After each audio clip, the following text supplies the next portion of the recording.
helpommin kuin Kaikkonen Tökkäsen versio suuhun. Metskärä oli sitä. Mikä se oli se siivooja, se Andre, eikö mikä? Mikä? Sebastian. Sebastian. Tuleeko Sebastian siivoo? Seppe.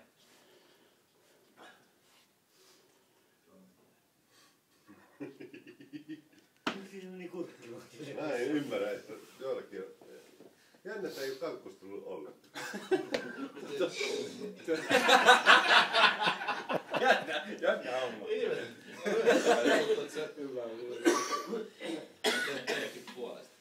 Miksi se menee kattoo sinne vessapyttyyn? Ei siellä ikinä mitään kivaa, se on ihan taas. Tommonen ääni kuuluu.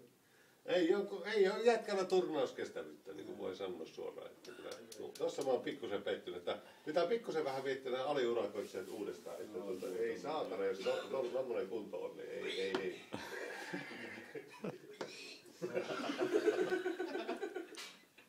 Hyvä ihan menee. Tuu pitää. Mitä? Ei tuu pitää sanoa.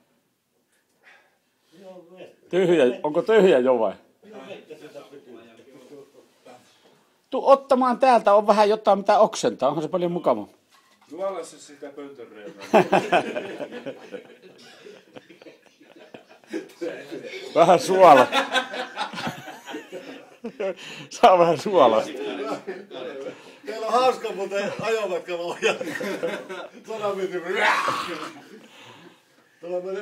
Se on helppo katsoa seurata jälkeen, kun bussipysäkit on merkitty. Me aina sivulla. Muuten ihan suoraan kotiin. Voit käydä katsomassa. Yksi on kännis, kun käkiä tuonne Parempi yriä kai vielä. jättää sitä kannaa Turuun. Ei, istu sinä keskellä, että Janne pääsee äkkiä sinne. Ei kai. Se on mukava. Ei, mutta istu siinä peurassa. Tulee enemmän jännitystä kuin niin, Janne joutuu sinun yli juoksemaan. Niin onkin, taktikoittaa. Ei se on kiva. Luotan sydämen ääneen. Lopetat tuoda mun päästä. Tulee kotiin, että me ei kukkaan koskaan kanssa luotan sydämen ääneen. Hyppää tänään. Mä eilistiltänä haluan. Ei, missä se... Rakas. Ottiko tyttö kukat? Ja timantti osti. Otti mukaan. Mä muuten maksan ruusut siitä. Jepaa. Ai niin, ottiko se messiin? Otti mukaan. Mä sanoin sen kuivaa. Pistää kuivumaan. Kenenkä muistus? No niinpä. Toivottavasti ei jäänyt mitään pitempää käsitystä. Ai se pisti mankeen. Kummanko ei tuu ylös niin? Ei tuu. Ei. Äänestä Kuulosti päätä. vähän silleen. Ei kun Otapa se. yököttää niin vitusti, mutta ei. Ei, ota kossua. Kyllä se siitä. 2 kertaa yrjöt, niin kyllä 3.